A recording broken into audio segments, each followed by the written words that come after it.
Hello, can you hear me? Yes, how you doing? I'm good. How are you doing, Mr. Riley? I'm doing well. I can't complain. Good, good, good. We're just gonna jump right into it because I know you at work and got some things going on. A Um, little moving and shaking. so what, first of all, thank you for bringing a cigar lounge to PG County, Maryland. I mean, like in Clinton, because I was going to Annapolis, I was going to Waldorf, I was, well, Wakanda, because that's how Right, far you got to drive. right, right. But your lounge is literally 3 minutes from my house. Okay, that's And good to hear. so, and I didn't even know about it until I was on TikTok and I was talking about how I wish that there was something around my area. And a Hmm. gentleman came on and said, "Have you been to VCC?" And I was like, "Well, what is that?" And he said, "Veterans Cigar Lounge in Clinton." And I was like, I had to like pause and I was like, wait, I don't remember there being a cigar place in Clinton. What made you open it right in that location? So that's kind of a funny story. Through all my process and research, I was looking for a place to lease, Okay. and I was all throughout the county looking for a place to lease, and then I started looking at the pricing, how much it's going to cost to lease, and then looking at taxes and the insurance, and then I I had gotten a spot at Largo Town Center, Mm-hmm. and they threw the lease papers at me so quickly, and they was trying to get me to sign this paper. And Mm-hmm. I'm like, I said, why are they rush? Why are they rushing me to sign so quickly? Right. So I said, oh, I'm gonna wait a little bit. Let's look at some other places. So I was looking at Woodmore, Largo Town Center, Largo Center, and I sat back, and then they end up selling the location. So Largo Town Center was sold to another investment group, and what they was trying to do was have it at 100% capacity when they sold the portfolio, Okay. right? And the other thing that got me, they was kicking. So at that time, it was two beauty salons in the shopping center. Okay. So they was kicking one of them out to put me in. And I said to myself, if I invest money and put into this business, when I get to my 5 year lease and then the 5 year lease to option, at 10 years, they can kick me out Mm-hmm. at 10 years. So Wow. I said, if I'm investing 140,000 to do the TI, the build out on a place, I'm not going to get that money back. Now at the 10 year mark, I don't even know they're trying to kick me out, and I'm gone. Someone else is in, and now I got to find another place. Right. So then I started talking with some other owners, the issues they were running into. I talked to the owner with Civil Cigar Lounge, and he said that the hotel was kicking them out. And I said, "What?" I said, "Y'all the best cigar lounge in this area. Y'all the most upscale, this Mm-hmm. compared to city cigar town, something in Atlanta. Mm-hmm. One of the guys owned down there. This very upscale jazz music playing all the time. Mm-hmm. So it's down there, and here, and I'm like, that don't make sense. So then I just, you know what? The issue is the adjacent buildings. Mm-hmm. You don't want anybody touching you. Your neighbor complains about the smoke coming in my building, even if it's not. Right. That's why a lot of cigar lounges, they try to put them near restaurants. Okay. Because of the smoke of the restaurant, the food, and Right. it kind of covers it. Mm-hmm. So I started looking, and I started looking at outlets of where everybody is traveling to, and I was literally in DC at first, Mm-hmm. purchasing a hookah lounge off of 9th Street, 9th and U. Okay. And I put my deposit down on that building. And then the owner, I mean, we agreed on the contract and everything. The owner ended up selling to an Italian restaurant, which he still is today. Now he owns the building. So the restaurant leases, and Wow. he had owned the hookah lounge. So I was Mm-hmm. buying the business, but I was still leasing my space from him, and Mm-hmm. I was just going to convert it to a cigar bar. So that happened. And I said, you know what?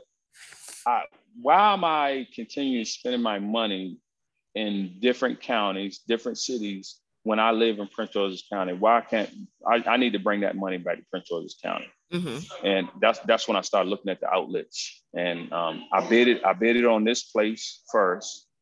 And then I bid it, and I didn't hear nothing for a month. So I bid it on another place closer to my home in Bowie. Mm-hmm. And right after I bid on the place in Bowie, the broker, which was the same broker for both places, which I didn't know, and the same owner for both places, which I didn't know. Wow. Yeah, he said, well, are you not still interested in the Clinton spot? And I said, yes, but I didn't hear anything. I said, but actually, the Clinton spot will be my second choice. Mm-hmm. And he says, well, you're not going to outbid the first choice on the Bowie location. I'm just going to let you know, we're already under contract with that. He said, but the owner is willing to sell you the Clinton location. I said, okay. So then we started getting things rolling and moving, and they gave me a hell of a price. Mm-hmm. You know, they didn't try to beat me in the head. Right. And then they gave me another $8,000, actually $19,500 on top of it. Wow. Just to sell. So it was another deal that the building was going to be sold under another portfolio. And what they wanted to do was to release 6 Pizza Huts in the area. So what happened, the individuals that took over the portfolio of Pizza Huts, they wanted to get rid of 6 low grossing Pizza Huts in the area. Okay. So if you go around the county, you'll see what those 6 are. Yeah. And they sold all 6 of them. All 6 of them are gone. Now, one of them is right now today is still trying to be leased. He didn't want to sell that one because he included that on to that shopping center, which is Pointer Ridge. Okay. So he wants to. So the owner of that took the Pizza Hut and put it with the shopping center. Wow. Yeah. So that was my third location that I wanted to take over. Well, I'm glad you got that one. Yeah. Well, I appreciate it. So that's how I got here. And trying to catch some traffic going to Waldorf. I'm from Waldorf, by the way, so okay. I know how the traffic is going down there. Right. And now that they built the lights up in Brandywine, it's even worse than what it was before when I was growing up down the area. Right. So, so that's why I put it here in this location. So that's why I'm here. Like I said, I'm glad. I lived in Waldorf for 30 years. Okay. So my kids went to school down there. So I was married and all that. So I know the traffic going from Waldorf to DC to Waldorf. So it's funny because in that location that you are, traffic kind of backs up right there. Right. Right. So why not get off Coventry, come check us out. Exactly. Have a sit, let traffic die down a little bit, and then go on home. Right. And the funny thing is, when he told me where you were located, I go to Hideaway at least 3 days a week. Okay. I have never gone like around the building. I stopped dead at the door and then, having drinks going back. And when he said it, I literally did a drive-by. I was like, he don't know what he's talking about, because I would have seen it by now. I would have seen people going there, but people are going around, like, through that light and coming around instead of like me cutting through the 7-Eleven, coming around the Kentucky Fried Chicken, coming around that way. So I never saw that anything was in the building. And let me tell you, when I came, I had the most amazing time ever. I'm glad to hear ever. And I can't remember the 2 gentlemen that was there. One of them is I think he's about to get out of the Navy. Yep. Navy. Okay. That's Jeff. Okay. And then I don't remember the other guys. Mike. Okay. And they treated me like I was royalty. I was like in heaven. I was in heaven. What else beautiful here, because I tell them that they are an extension of me. Mm-hmm. And we must make sure that the customers have a home style relaxation feel. Yes. Of course, the lights cost money, the building costs money. Right. Everything costs money. But we don't want to kind of push them to, well, y'all kind of hounding me. Mm-hmm. No, so we just want to make sure you feel relaxed and know that, hey, these lights do cost money. Right. And my prices, they can't be beat. No, they can't, because I was only going to stay there for like an hour. I ended up spending 5 hours there. Yeah, my prices can't be beat. And I just have to tell you, one of my new local favorite cigars is your house cigar. Yes. They reckon, because I said, you know, whenever I go into a cigar lounge, I always want to know, okay, what's your house cigar? Tell me, you know, which one would you smoke? And he said, well, if you want a good one, I would get this one right here. So I was like, okay. And then I bought some more, and then I was gonna smoke one of the other ones. And then I said, no, I'm sitting here. I might as well smoke his. Let me tell you, I smoked yours because I only bought 2 of yours, I believe. I smoked one, was about to smoke the other one. Then I said no, because I had a friend that she loves all house cigars. So I said, okay, I'm gonna say that one for her. Went back in the humidor, bought 3 more of the house cigars. I smoked both of those before the weekend was over. Oh, wow. And it was like, I just can't even tell you how amazing of an experience. First of all, the lounge itself is just comfortable. I have, my partner does not smoke cigars. But so when I came back, I sat at the bar. He was over in the lounge area, and the smoke didn't bother him at all. So that ventilation system you have in there is very good. Thank you. And I'm still going to do a little bit more upgrades to it too. But, you know, I spent a lot of money into the ventilation. That was one of my major concerns coming into the project, was making sure that people are comfortable, you know, in the smoking environment, even if they don't smoke. And I say, if you don't smoke, go sit at the bar. Right. You know, that's why I tell them, go sit at the bar or sit, close to one of the smoke eaters or what have you. Right. And, I find it amazing. I am always amazed when a young African-American male goes into business. I encourage my children to do it. My daughter does it. My son does it. Well, I have 3 sons and 2 daughters. So all of them have started their businesses. What made you at this time start, and go into the cigar industry? Was it because of the pandemic? Was it because everything was shut down? You had some free time on your hand? What made you do it? So finances. Number one, finances. I would have did this years ago. Mm-hmm. I've been smoking since 2001. Okay. And I was in college when I was smoking. My roommates were like, man, why are you smoking that stinky stuff? Mm-hmm. Every last one smoke now.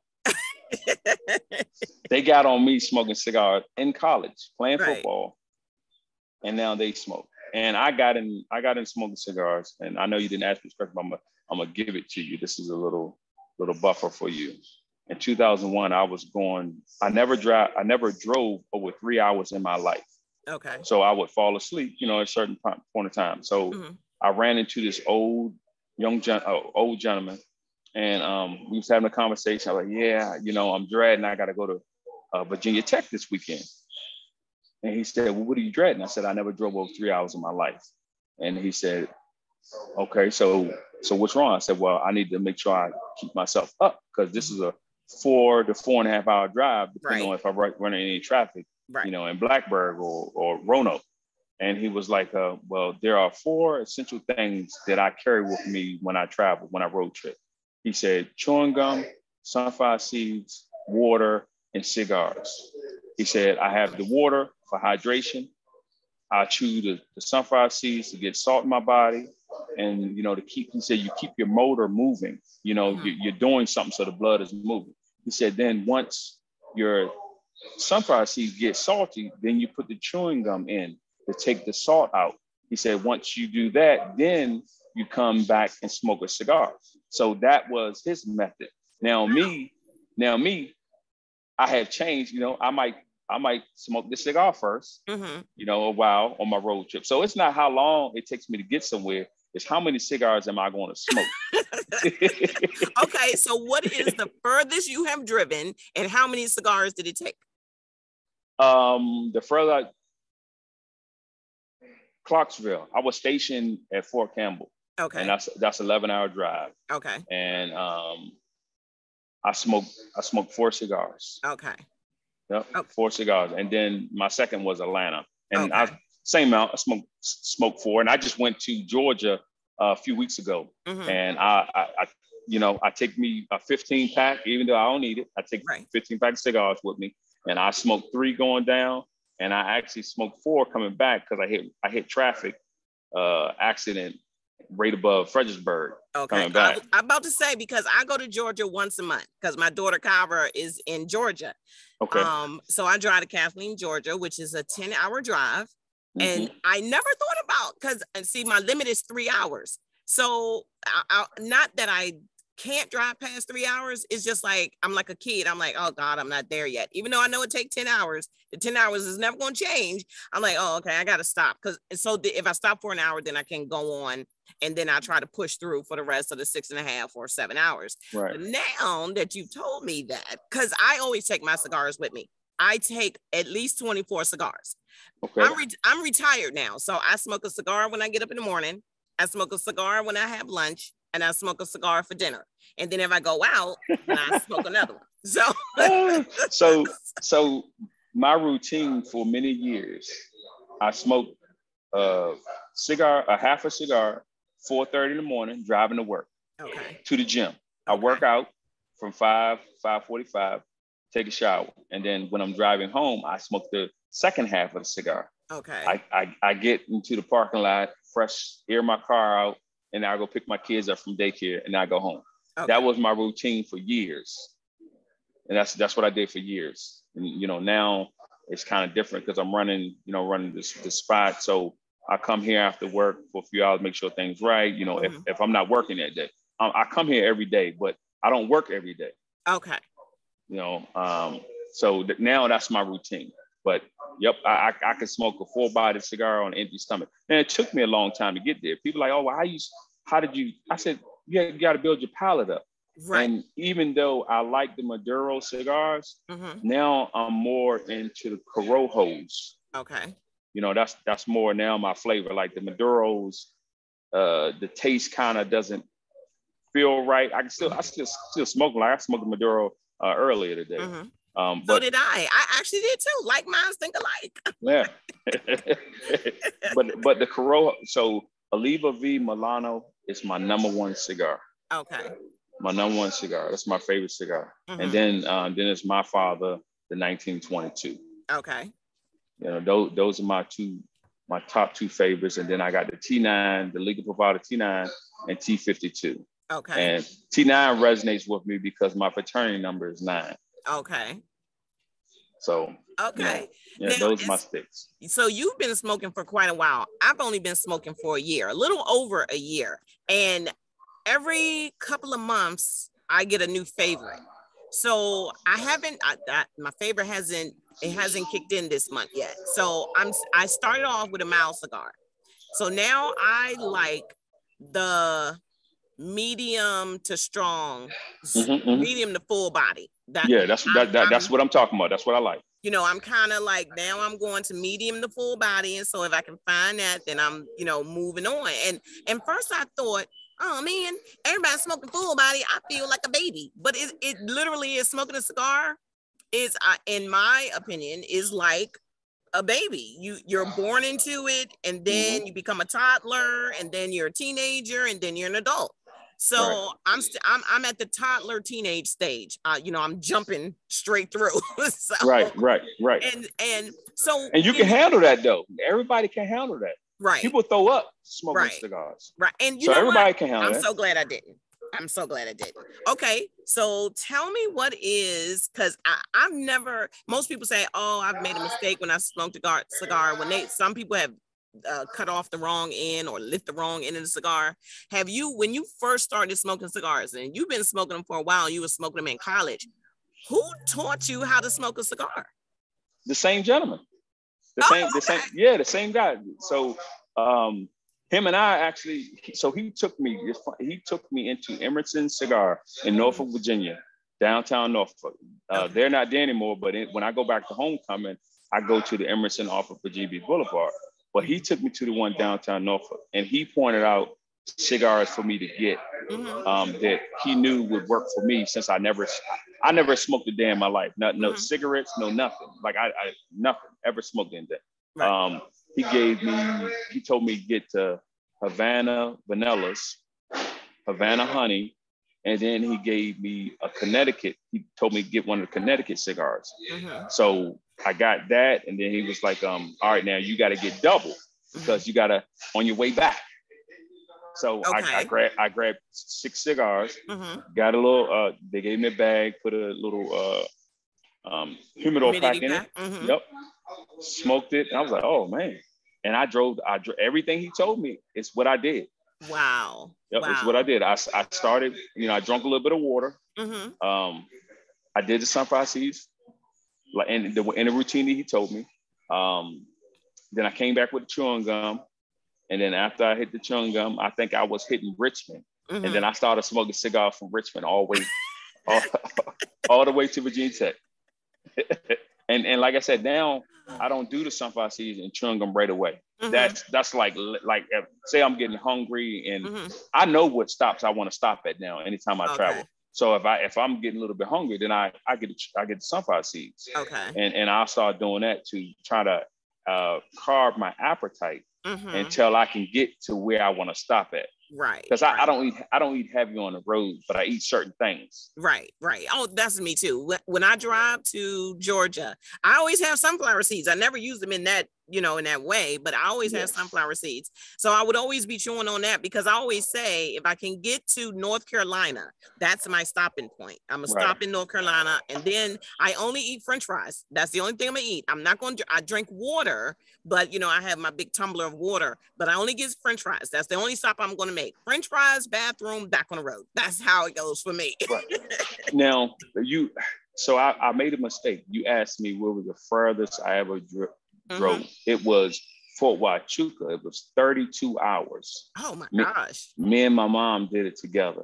Wow. And my mom smoked cigarettes. So every time we would stop, she would get out, and then she'd get in the car and she would light a cigarette. And I said, Mom, we stopped. You had time to smoke a cigarette. I said, I have been waiting for this, because now I'm going to smoke you out with my cigar. So I put the windows up, I locked the window, and I started smoking my cigar. And I said, the next time we stop and you do that to me again, I'm going to go ahead and smoke a cigar. So I smoked that one cigar because I had to teach her a lesson. But for the whole trip, I didn't smoke whatsoever. Oh my good. So okay, did she call uncle, or was she a trooper? Did she, No, she was coughing. No, she smoked cigarettes, but she was coughing. She was coughing. She learned her lesson. Yeah, but she didn't do it again. Because I'm like, every time we stop, you got 30 minutes. Why are you getting back in the vehicle and then smoking? Right. When we was there, you could have smoked a cigarette there. Right. So I think we was in Texas at that point. We had stopped in Texas to get something to eat, and she eats heavy. I can't eat heavy on the road. I don't know how she do it. Okay. But she's heavy and she can drive long distance. So she is one of the other people that taught me how to drive long distance. Okay. So what do you, I know you talked about your plan, your 5-year plan, 10-year plan. So what do you see for the Veterans Cigar Club? What do you foresee let's just say in the next year? What do you want to happen with your club? I want to expand the outside. So I'm working on expanding the outside, appreciate you. Getting outdoor seating. Since the parking lot belongs to me, I want to, I know some people like to sit outside. They like to be places, but they want to sit outside. Like if you drive in Bowie, you go to Gracie's, people go to Gracie's because they want to sit on the patio, smoke a cigar, and and watch the TV. So I want to do something similar to that. Okay. On the outside here. And then my next year after that, I got a back area that I'm kind of working on a vision to put a patio out there. Okay. And then cover that up. And one of my buddies that own Tobacco Leaf, Raul, he has a nice patio out there. If you ever get a chance, go to Jessup, Maryland, and go visit Raul at Tobacco Leaf. Okay, and I certainly will. Yeah, you'll see his patio. I mean, it's phenomenal. You know, it has automatic shutters, so it'll open, you know, for the sunlight. If it's raining, it closes. Yes, it's real nice. He put a lot of money in it. You know, he bought the old Marie a diner off of Route 1. Yeah, he bought that and converted that to a nice cigar lounge. So that is what I would like to do on the outside, on the back. So that's my vision. That's probably my 3-year vision. You know, but that's a lot of money. He told me he invests a lot of money into that. But my month to year plan would be the outdoor seating on one side of my building. And I just got my second estimate today. Actually, he just left probably about 30 minutes ago. So that's what I'm working on. Okay. And so if you could do one thing right now, like let's just say if you could do one thing by 7:00 today, you had one thing that you needed to do and you finished it up, what cigar would you smoke? Oliva V Milano. Okay. Now, is that a cigar that you use for your everyday cigar? Or is that a cigar that you use for like something that you've accomplished and you're like, yeah, I did that. It's time to light this one up. Yeah, my accomplishment. Okay. Yeah, that's my accomplishment cigar. Okay. Do you have a cigar that you smoke when your day is not going that great? It used to be the Oliva V, not the Milano, but just the Oliva V. Okay. That would be my my smoked cigar, you know, things are going right. But now I'm into my house cigars as well. Okay. You know, and they have been selling out. So I put another order in. And I'm waiting for that order to come in because people been asking me, like, hey, what happened to these 2 house cigars? I didn't think they were going to sell that fast. Right. You know, before I could even get the order in. But people, they like them. Yeah. They really like them, and I like them. Yeah.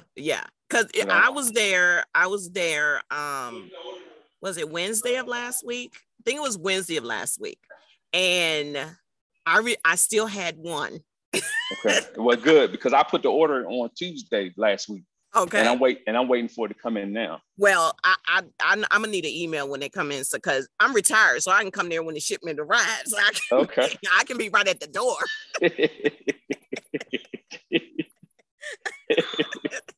I mean, I just feel like I can. I can say that to you. I feel like we're friends now. So friends, you know. And we let people know. I mean, people they'll tell me they have special requests on something that they want. So I did a survey when the customers come in. We did a survey. Basically, what is your go-to drink and what is your go-to cigar? And it was basically to see, you know, make sure I have what you want. Right. Or if I can get what you want, because you're coming here to patronize my place. I want to make sure I'm making, like I said, home style relaxation feel. That's what it's about. Right. I want to make sure that you have everything that you want. So when you leave your house and go somewhere, you know, okay, well, I'm going there because he has a drink I want, he has a smoke I want, and he has what's on TV that I like to watch. Right. Okay, so I want you to tell everybody where they can find you. I know I found you. Found you by word of mouth from TikTok, but I know you're on Instagram. So where else can people find you? So I'm on Instagram. So everything is Veterans Cigar Club. If you just Google Veterans Cigar Club, you're going to get my website, veteranscigarclub.com. You'll get my Facebook, Veterans Cigar Club. You get my Instagram, Veterans Cigar Club.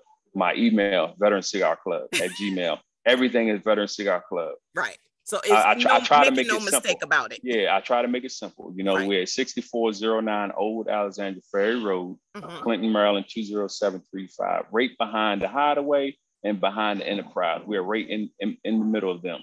Right. And everybody that was in PG County in the Clinton, Suitland, Upper Marlboro area, they knew that Pizza Hut. So everybody is in the Pizza Hut. It's in the old Pizza Hut building, people.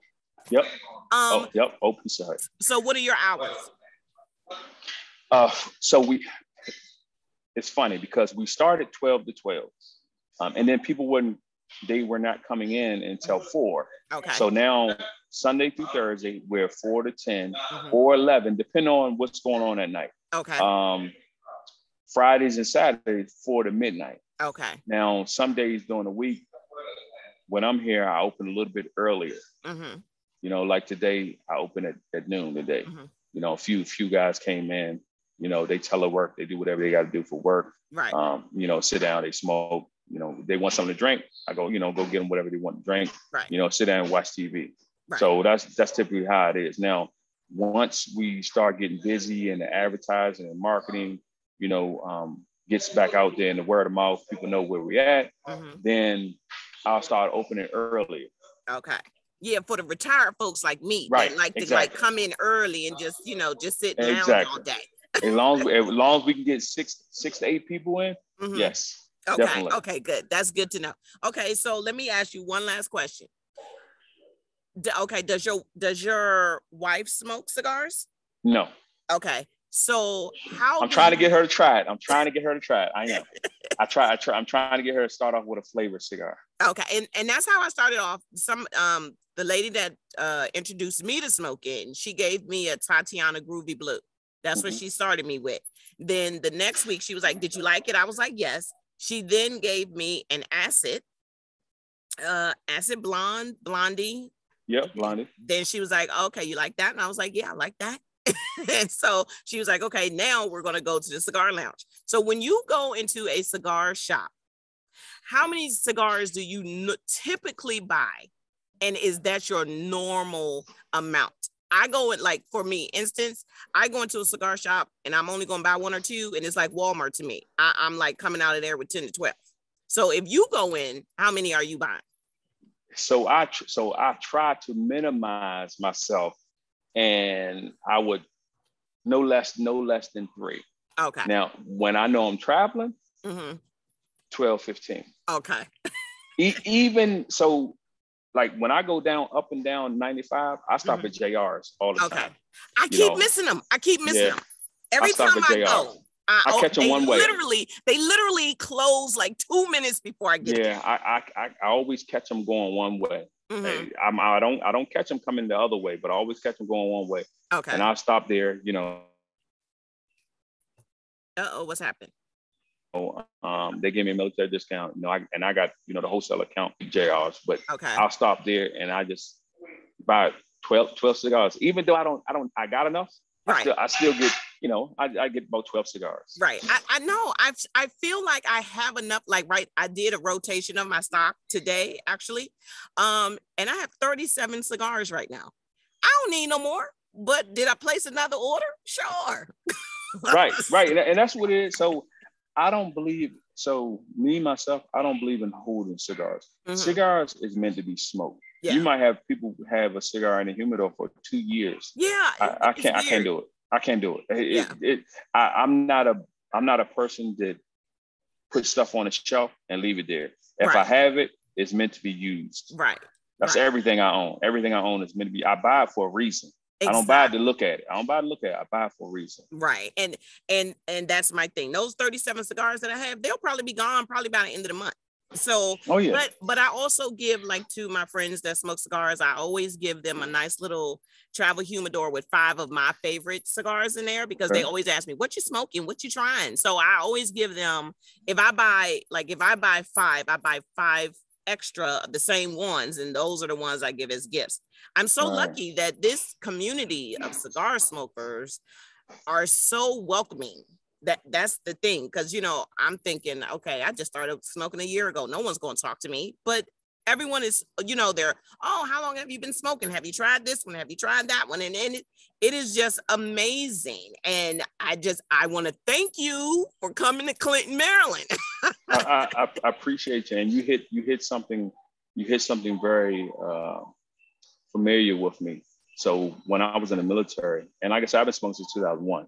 So I joined the military after college, and I realized that the cigars take the rank off of people, and we're all normal. Right. You know, you're not sir, you're not sergeant, you're not sergeant major, you're not general, lieutenant. You're James and Jim and John, and Sandra. You know, that's who you are when you're smoking a cigar. Right. And that's the one thing I love about it. Yep. Yeah. So I'm hoping that the next time I come in there, I can see you. Maybe I'll just send you a message real quick saying if you're going to be in there, and I'll pop in and we can have a smoke together. All right. Sounds great. So I appreciate it. I thank you for joining me today. Listen, everybody, if you in the PG County area, you don't have to go all the way to Waldorf anymore. You can come right to Clinton, right behind Hideaway. I know you're going to Hideaway anyway. Just you go to Hideaway, you know, have a couple of drinks over there, walk over behind. Literally walking. I think it may be 40 steps, maybe. I mean, and that's, you know, if you're average height. Just walk on behind the Hideaway and find out about Veterans Cigar Lounge by Mr. James Riley. Thank you so much for joining me today. This is going to be on my YouTube channel, and I'm going to send you a link so you can post it wherever you want to post it, and I just appreciate it. And I'm getting ready to go smoke my last house blend Veterans Cigar Lounge cigar. All right. Thank you so much. Thanks for having me. I appreciate it. Thank you. All right. Have a great day.